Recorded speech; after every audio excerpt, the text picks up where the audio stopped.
Hi hello ನಮಸ್ಕಾರ ಎಲ್ರಿಗೂ. ಹೇಗಿದ್ದೀರಾ? ಎಲ್ಲರೂ ಚೆನ್ನಾಗಿದ್ದೀರಾ ಅಂತ ಅನ್ಕೋತೀನಿ. ನಾನಿವತ್ತು ಬುಧವಾರ ಮಧ್ಯಾಹ್ನದಿಂದ ವ್ಲಾಗ್ ಸ್ಟಾರ್ಟ್ ಮಾಡ್ತಾ ಇದ್ದೀನಿ. ಬಾಂಗ್ಡಾ ಫಿಶ್ ಫ್ರೈ ಮಾಡ್ತಾ ಇದ್ದೀನಿ ನಾನಿವತ್ತು. ನಾವು ಒಬ್ರ ಹತ್ರ ರೆಗ್ಯುಲರ್ ಆಗಿ ಫಿಶ್ ತೊಗೋತೀವಿ. ಸೀ ಫಿಶ್ಶು ಚೆನ್ನಾಗಿ ಕೊಡ್ತಾರೆ ಫ್ರೆಶ್ ಆಗಿ. ಹಾಗೆ ನಮಗೆ ಬೇಕು ಅಂತ ಅಂದಾಗ ಫೋನ್ ಮಾಡಿದ್ರೆ ಮನೆ ಹತ್ರನೇ ಬಂದು ಕೊಡ್ತಾರೆ. ಇಲ್ಲಾಂತಂದ್ರೆ ಅವರೇ ತೊಗೊಬಂದಾಗೆಲ್ಲ ನಮಗೆ ಫೋನ್ ಮಾಡ್ತಾರೆ ಬೇಕಾ ಅಂತ ಹೇಳ್ಬಿಟ್ಟು. ಹಾಗಾಗಿ ನಾವು ರೆಗ್ಯುಲರ್ ಆಗಿ ಒಬ್ರ ಹತ್ರ ನಾವು ಸೀ ಫಿಶ್ ತೊಗೋತೀವಿ. ಫ್ರೆಶ್ ಆಗಿ ಚೆನ್ನಾಗಿ ಕೊಡ್ತಾರೆ ಅವರು. ಹಾಗಾಗಿ ಇವತ್ತು ಕೂಡ ಅವರೇ ಫೋನ್ ಮಾಡಿದರು. ಹಾಗಾಗಿ ಬಾಂಗ್ಡಾ ಫಿಶ್ ತೊಗೊಂಡಿದ್ದೀವಿ. ಅದ್ರದ್ದೇ ನಾನು ಇವತ್ತು ರೆಸಿಪಿ ಶೇರ್ ಮಾಡ್ಕೊತಾ ಇದ್ದೀನಿ ನಿಮ್ಮ ಹತ್ರ. ನಾನು ಯಾವ ರೀತಿ ಮಸಾಲೆ ಹಾಕ್ತಾ ಇದ್ದೀನಿ ಅಂತ ಹೇಳ್ಬಿಟ್ಟು ಹೋಗಿ ನೋಡ್ಕೊಬನ್ನಿ. ಹಾಗೆ ಅವ್ರು ಕ್ಲೀನ್ ಮಾಡೋದೆಲ್ಲ ಒಂದು ಕ್ಲಿಪ್ಪಿಂಗ್ ತೊಗೊಂಡಿದ್ದೀನಿ. ಹಾಗೆ ಯಾವ್ಯಾವ ಫಿಶ್ ತೊಗೊಬಂದಿದ್ರು ಅಂತಲೂ ತೊಗೊಂಡಿದ್ದೀನಿ. ಇವತ್ತೇನು ಜಾಸ್ತಿ ಫಿಶ್ ತಂದಿರಲಿಲ್ಲ. ಅವರು ಎರಡೇ ತೊಗೊಬಂದಿದ್ದು, ಒಂದು ಬೂತಾಯಿ ಮತ್ತು ಒಂದು ಬಾಂಗ್ಡಾ ಫಿಶ್ಶು ಎರಡೇ ತೊಗೊಬಂದಿದ್ದು. ಒಂದೊಂದ್ಸಲ ತುಂಬ 4-5 ರೀತಿ ವೆರೈಟಿ ತೊಗೊಬರ್ತಾರೆ. ಬಟ್ ಇವತ್ತು ಎರಡೇ ರೀತಿ ತೊಗೊಬಂದಿದ್ದು.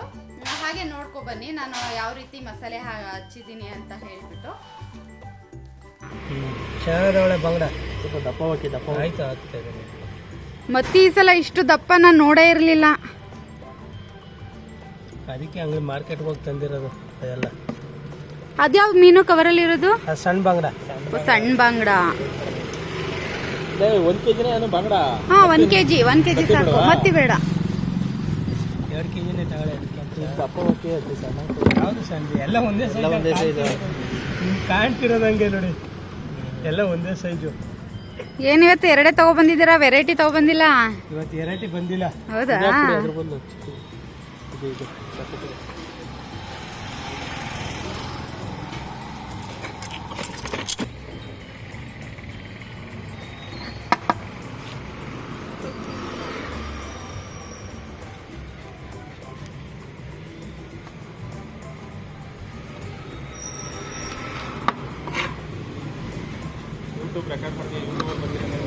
ಅವ್ರ ಮುಖ ತೋರಿಸಿಲ್ಲ, ಬರೀ ಇದು ಫಿಶ್.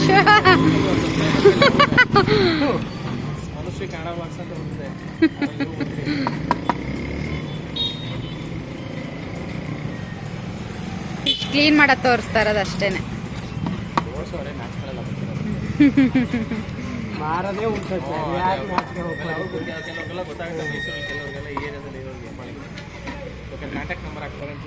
ಅಲ್ಲ, 1,500 ರೂಪಾಯಿ ಕೊಟ್ಬಿಟ್ಟು ಫಿಶ್ ತಿಂದ್ಬಿಟ್ರೆ ಮುಗೀತು. ಯಾವ್ದಾದ್ರು ಫಾರ್ಮ್ ಫ್ರಿಟ್ಟಾ? ವೈಟ್ ಫಾರ್ಮ್ ಫ್ರಿಟ್ 1,500 kg. 1,500ನಾ?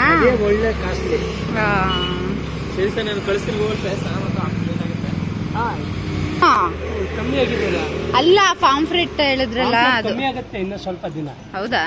ಕಮ್ಮಿ ಆಗುತ್ತೆ. ಈಗ ಅಂಜಲೆಲ್ಲ ಕಮ್ಮಿ ಆಗಿಲ್ವಾ? ಅಂಜಲ್ ಎಷ್ಟು kg? ಈಗ 650-700 ರೂಪಾಯಿ.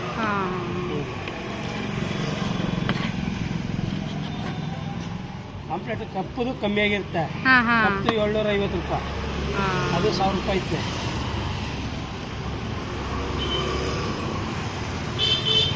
ರೇಟ್ ಕಮ್ಮಿ ಆದ್ಮೇಲೆ ತಗೊಬನ್ನಿ ನಮಗೆ ಫಾರ್ಮ್ ಫ್ರಿಟ್. ಫೋನ್ ಮಾಡೋಕೆ ಅಲ್ಲೇ ತಗೋಬರ್ತೀನಿ, ಅಂಗಡಿಗೆ ಫೋನ್ ಮಾಡೋಕೆ.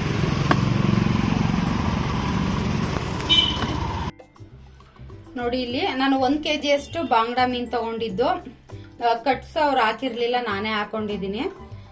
ಹಾಗೆ ಇದನ್ನ ನೀಟಾಗಿ ನಾನು ತೊಳೆದು ಇಟ್ಕೊಂಡಿದ್ದೀನಿ. ರಾಗಿ ಹಿಟ್ಟು ಮತ್ತೆ ಅರಿಶಿನ ಪುಡಿ ಎರಡು ಮಿಕ್ಸ್ ಮಾಡಿಕೊಂಡು ನೀಟಾಗಿ ತೊಳೆದು ಎತ್ತಿಟ್ಕೊಂಡಿದ್ದೀನಿ. ಇದಕ್ಕೆ ಏನೇನು ಮಸಾಲೆ ಬೇಕು ಅನ್ನೋದನ್ನ ನಾನು ಇವಾಗ ತೋರಿಸ್ತೀನಿ, ಬನ್ನಿ. ಅರ್ಧ ಟೀ ಸ್ಪೂನ್ ಕಾಳು ಮೆಣಸು ಹಾಕೋತಾ ಇದ್ದೀನಿ ನಾನು.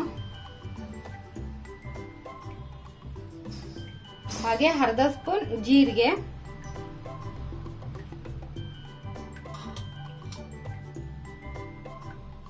ಹಾಗೆ ಸ್ವಲ್ಪ 1/4 ಸ್ಪೂನ್ ಅಷ್ಟು ಸಾಸಿವೆ ಹಾಕೋತಾ ಇದ್ದೀನಿ. ಬೆಳ್ಳುಳ್ಳಿ ಹಾಕೋತಾ ಇದ್ದೀನಿ, 2 ಗೆಡ್ಡೆ ಬೆಳ್ಳುಳ್ಳಿ. ಅದ್ರದ್ದು ಅರ್ಧದಷ್ಟು ಶುಂಠಿ ಹಾಕೋತಾ ಇದ್ದೀನಿ. ಅರಿಶಿನ ಹಾಕೊಂಡಿದ್ದೀನಿ ಸ್ವಲ್ಪ. ಹಾಗೆ 3 ಲವಂಗ, 1/4 ಇಂಚಷ್ಟು ಚಕ್ಕೆ ಲವಂಗ. ನಿಮಗೆ ಖಾರಕ್ಕೆ ಎಷ್ಟು ಬೇಕಷ್ಟು ಮೆಣಸಿನ್ಕಾಯಿ ಪುಡಿ ಹಾಗೆ ಧನಿಯಾ ಪುಡಿ ಎರಡು ಮಿಕ್ಸ್ ಆಗಿರೋದು ಹಾಕೋತಾ ಇದ್ದೀನಿ ನಾನು.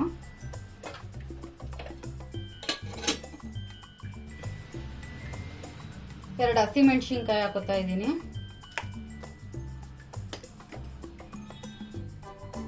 ಹಾಗೆ ಒಂದು ನಿಂಬೆಹಣ್ಣು ಗಾತ್ರದಷ್ಟು ಹುಣಸೆ ಹಣ್ಣು. ಬೇಕು ಅಂದ್ರೆ ನಿಂಬೆಹಣ್ಣು ಅಥವಾ ವಿನಿಗರ್ ಹಾಕೋಬಹುದು. ನಾನು ಹುಣಸೆಹಣ್ಣು ಹಾಕೋತಾ ಇದ್ದೀನಿ.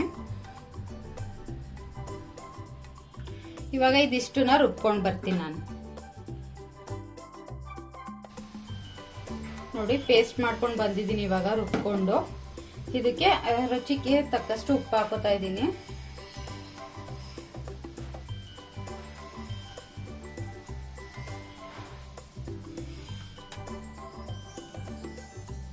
ಹಾಗೆ ಅರ್ಧ ಸ್ಪೂನ್ ಗರಂ ಮಸಾಲ, 1 ಸ್ಪೂನ್ ಅಷ್ಟು ಕಾರ್ನ್ಫ್ಲೋರ್ ಹಾಕೊಂಡಿದ್ದೀನಿ, 1 ಸ್ಪೂನ್ ಅಷ್ಟು ಕಾರ್ನ್ಫ್ಲೋರ್, 1 ಸ್ಪೂನ್ ಅಷ್ಟು ಕಡಲೆ ಹಿಟ್ಟು.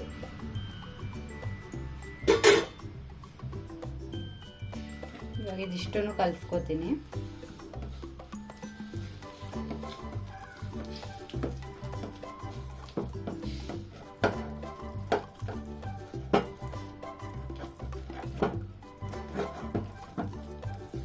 ನಾನು ರುಬ್ಬೋದಿಕ್ಕೆ ಒಂದು ಸ್ವಲ್ಪ ನೀರು ಹಾಕೊಂಡಿದೆ ಅಷ್ಟೇ, ಇನ್ನು ನೀರು ಹಾಕೋದಿಕ್ಕೆ ಹೋಗಿಲ್ಲ ನಾನು. ನೋಡಿ ಈ ರೀತಿ ಕಲಿಸ್ಕೊಂಡಿದ್ದೀನಿ.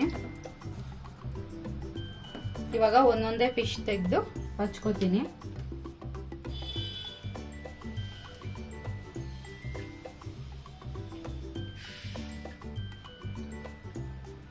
ಕಟ್ಸೊಳಗಡೆ ಎಲ್ಲ ಈ ರೀತಿ ಮಸಾಲೆ ಹಾಕಿ ಚೆನ್ನಾಗಿರುತ್ತೆ.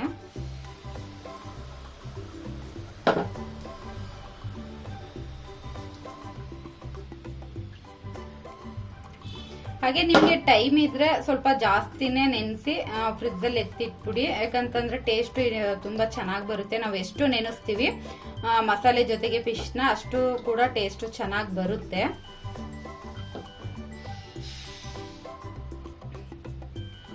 ನೋಡಿ ಈ ರೀತಿ ನಾನು ಎಲ್ಲಾ ಫಿಶ್ಗೂ ಕೂಡ ನಾನು ಹಚ್ಕೋತೀನಿ.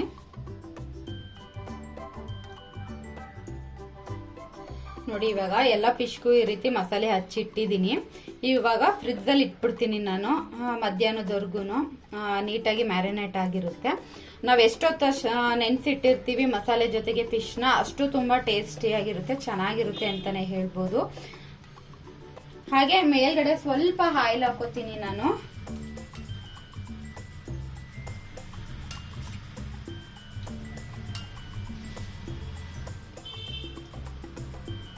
ಸ್ವಲ್ಪ ಆಯಿಲ್ ಹಾಕೊಂಡಿದ್ದೀನಿ ಮೇಲೆ ಫಿಶ್ ಮೇಲೆ ನಾನು. ಇವಾಗ ಇದನ್ನ ಫ್ರಿಜ್ಗೆ ಎತ್ತಿಟ್ಬಿಡ್ತೀನಿ.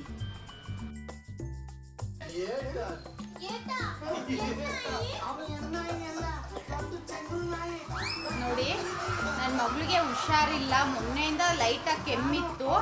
ಹಾಗೆ ನಿನ್ನೆಯಿಂದ ಸ್ವಲ್ಪ ಜಾಸ್ತಿ ಕೆಮ್ಮಾಗ್ಬಿಟ್ಟಿದೆ. ನೋಡಿ ಕೆಮ್ತಾ ಇದ್ದಾಳೆ. ಆ ಕೋಲ್ಡ್ ಮತ್ತೆ ಕೆಮ್ಗೆನೆ ಅವಳಿಗೆ ಜ್ವರ ಬಂದಂಗೆ ಆಗ್ಬಿಟ್ಟಿದೆ ನಿನ್ನೆಯಿಂದ. ಸರಿಯಾಗಿ ಊಟನೂ ಕೂಡ ತಿಂತಿಲ್ಲ ಅವಳು. ಕಷಾಯನೂ ಕುಡಿಸಿದ್ದೀನಿ ಮನೇಲೆ ಮಾಡಿ. ಹಾಗೆ ಜ್ವರದ್ದು ಟಾನಿಕ್ಕು ಹಾಕಿದ್ದೀನಿ. ಇವತ್ತೇನಾದರೂ ಸ್ವಲ್ಪ ಕಮ್ಮಿ ಆಗಲಿಲ್ಲ ಅಂತ ಅಂದರೆ ನಾಳೆ ಡಾಕ್ಟರ್ ಹತ್ರ ಕರ್ಕೊಂಡು ಹೋಗಬೇಕು. ಇವತ್ತೊಂದಿನ ನೋಡ್ಕೋತೀವಿ. ಇವಾಗೆಲ್ಲ ಕಡೆನೂ ಡೆಂಗ್ಯೂ ಅದು ಇದು ಅಂತ ಹೇಳ್ತಾ ಇದ್ದಾರೆ. ಹಾಗಾಗಿ ನೋಡೋಣ, ಇವತ್ತೊಂದಿನ ನೋಡಿಕೊಂಡು ನಾಳೆ ಡಾಕ್ಟರ್ ಹತ್ರ ಕರ್ಕೊಂಡು ಹೋಗ್ತೀವಿ. ಪಾಪ ಊಟನೂ ತಿಂತಿಲ್ಲ, ಸರಿಯಾಗಿ ಹಾಕ್ತಿಲ್ಲ ಬೇಬಿ. ಇಷ್ಟು ದಿನ ಕ್ಯಾಮ್ರಾ ನೋಡ್ತಾ ಇದ್ರೆ ಹಾಯ್ ಅಂತ ಇದ್ಲು. ಇವತ್ತು ಹಾಯ್ನು ಮಾಡ್ತಿಲ್ಲ, ಏನಿಲ್ಲ, ಸುಮ್ಮನೆ ಕೂತ್ಬಿಟ್ಟಿದ್ದಾಳೆ. ರುದಿಕ್ಷಾ ಅಲ್ಲಿ ನೋಡಿ, ಯಾರದು ರುದಿ ಬೇಬಿ? ಹಾಯ್ ನೋಡ್ಚಿನಿ. ಫುಲ್ಲು ಸೈಲೆಂಟ್ ಆಗಿಬಿಟ್ಟಿದ್ದಾಳೆ. ಸರಿ, ಓಕೆ. ಫಿಶ್ ಫ್ರೈ ಹೇಗೆ ಮಾಡ್ತೀನಿ ಅಂತ ಅನ್ನೋದನ್ನ ನೋಡ್ಕೊಬನ್ನಿ. ನೋಡಿ ಇವಾಗ ಒಂದು ಪ್ಯಾನ್ ಇಟ್ಕೊಂಡಿದ್ದೀನಿ, ಆಯಿಲ್ ಹಾಕ್ಬಿಟ್ಟು. ಇವಾಗ ಬಿಸಿ ಆಗಿದೆ, ಹಾಕ್ತೀನಿ ಫಿಶು.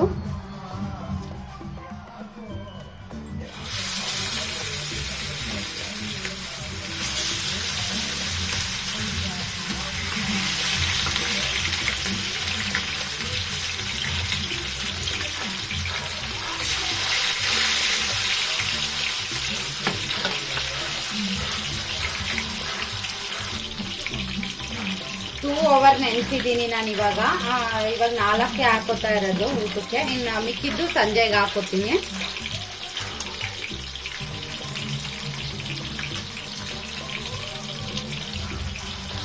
ಇವಾಗ ಉಲ್ಟಾ ಹಾಕೋತಾ ಇದ್ದೀನಿ.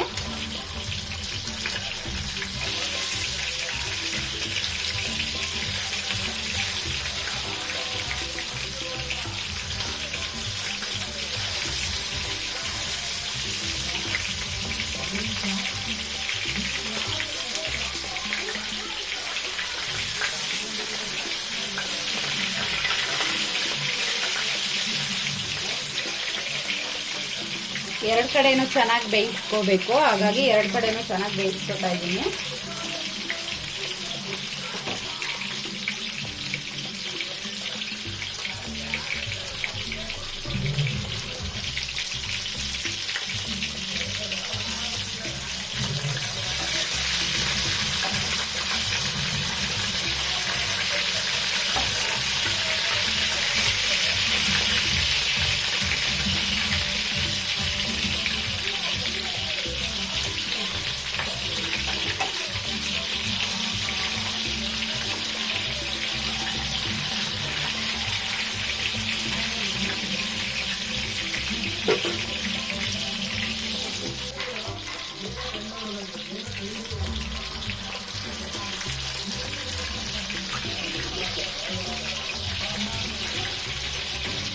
ನೋಡಿ ಇವಾಗ ಆಗಿದೆ, ತೆಕ್ಕೊಬಿಡ್ತೀನಿ ಫಿಶು.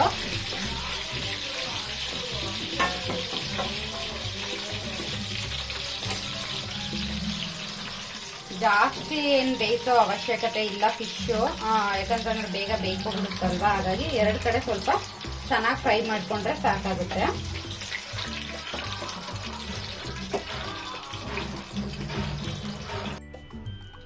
ಹಾಗೆ ಮಧ್ಯಾಹ್ನ ಊಟಕ್ಕೆ ನಾನು ಬೇಳೆ ತಿಳಿ ಸಾಂಬಾರು ಮಾಡಿದ್ದೀನಿ. ನನ್ನ ಮಗಳಿಗೆ ಕೋಲ್ಡ್ ಆಗಿದೆ ಅಲ್ವಾ, ಹಾಗಾಗಿ ಅವಳಿಗೆ ಸರಿ ಹೋಗುತ್ತೆ ಅಂತ ಹೇಳಿಬಿಟ್ಟು ನಾನು ಬೇಳೆ ತಿಳಿ ಸಾಂಬಾರು ಮಾಡ್ಕೊಂಡಿದ್ದೀನಿ. ಹಾಗೆ ರೈಸು ರೆಡ್ ರೈಸ್ ಮಾಡ್ಕೊಂಡಿದ್ದೀನಿ. ನೋಡಿ, ರೆಡ್ ರೈಸ್ ಮಾಡಿದ್ರೆ ಕುಕ್ಕರೆಲ್ಲ ಪೂರ್ತಿ ಈ ರೀತಿ ಗಲೀಜಾಗ್ಬಿಡುತ್ತೆ, ಬೇಜಾರು, ಕೆಳಗಡೆ ಎಲ್ಲ ಹಾರಿರುತ್ತೆ ಹುಕ್ ಬಂದು, ಏನು ಮಾಡೋಕ್ಕಾಗಲ್ಲ. ಹಾಗೆ ಮಧ್ಯಾಹ್ನ ಊಟಕ್ಕೆ ರೆಡ್ ರೈಸು ಮತ್ತು ಬೇಳೆ ತಿಳಿ ಸಾಂಬಾರು ಹಾಗೆ ಫಿಶ್ ಫ್ರೈ ಇವತ್ತಿನ ಲಂಚ್.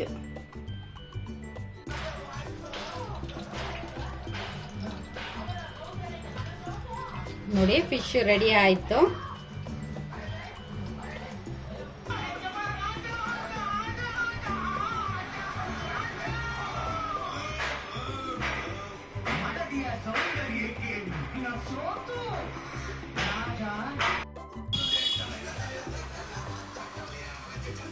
ನೋಡಿ, ನಮ್ಮ ಮನೆಯವ್ರಿಗೆ ತಿನ್ನಕ್ಕೆ ಕೊಟ್ಟಿದ್ದೀನಿ. ಹೆಂಗಿದ್ದಾರೆ?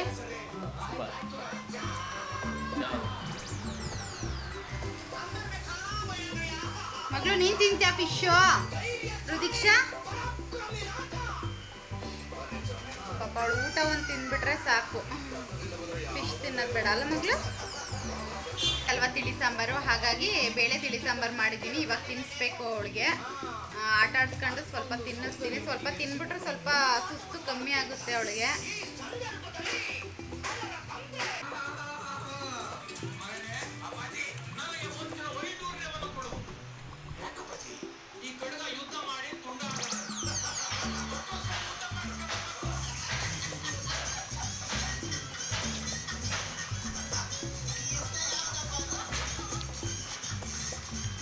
ಚೆನ್ನಾಗಿದೆ, ಉಪ್ಪು ಹುಳಿ ಎಲ್ಲ ನೀಟಾಗಿ ಕರೆಕ್ಟಾಗಿ ಹಿಡಿದಿದೆ. ಜಾಸ್ತಿ ಮಸಾಲೆನೂ ಇಲ್ಲ, ಲೈಟಾಗಿ ಮಸಾಲೆ ಇದೆ, ಬಟ್ ಚೆನ್ನಾಗಿದೆ.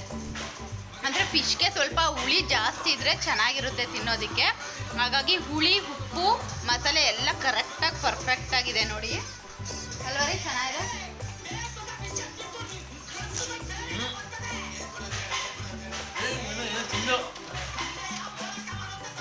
ಏನಮ್ಮ, ನೀವು ಒಂದ್ಸಲ ಟ್ರೈ ಮಾಡಿ, ತುಂಬ ಚೆನ್ನಾಗಿದೆ ಈ ಮೆಥಡಲ್ಲಿ. ಓಕೆ, ಈ ವಿಡಿಯೋ ಇವತ್ತಿಗೆ ಇಲ್ಲಿಗೆ ಎಂಡ್ ಮಾಡ್ತಾ ಇದ್ದೀನಿ. ಈ ವಿಡಿಯೋ ನಿಮಗೆ ಸ್ವಲ್ಪನಾದರೂ ಇಷ್ಟ ಆಗಿದ್ದರೆ ಒಂದು ಲೈಕ್ ಮಾಡಿ, ಶೇರ್ ಮಾಡಿ, ಹಾಗೆ ಕಮೆಂಟ್ ಮಾಡಿ, ಹಾಗೆ ಸಬ್ಸ್ಕ್ರೈಬು ಕೂಡ ಮಾಡ್ಕೊಳ್ಳಿ. ನೆಕ್ಸ್ಟ್ ವಿಡಿಯೋದಲ್ಲಿ ಸಿಗ್ತೀನಿ. Thank you.